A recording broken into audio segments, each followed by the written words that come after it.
Assalamualaikum warahmatullahi wabarakatuh.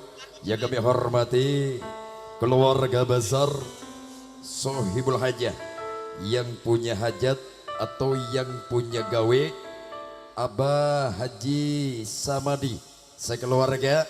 Semoga hajatnya menjadi hajat yang barokah, bermanfaat buat putra putri tercintanya Mas Rodikun Ismawani beserta pasangannya istri tercinta Deng Wuli Datut Sania, yang pada malam hari ini sedang menempuh hidup baru bahagia, yang sedang duduk di atas pelaminan bagikan raja dan ratu semalam bersama Nyurafa dalam naungan Komandan Abbas Sukandar atau Bung Solihin, ya, yang hadirnya dari kawasan Desa Gading Kecamatan Lawang bersama Nyu Rafa.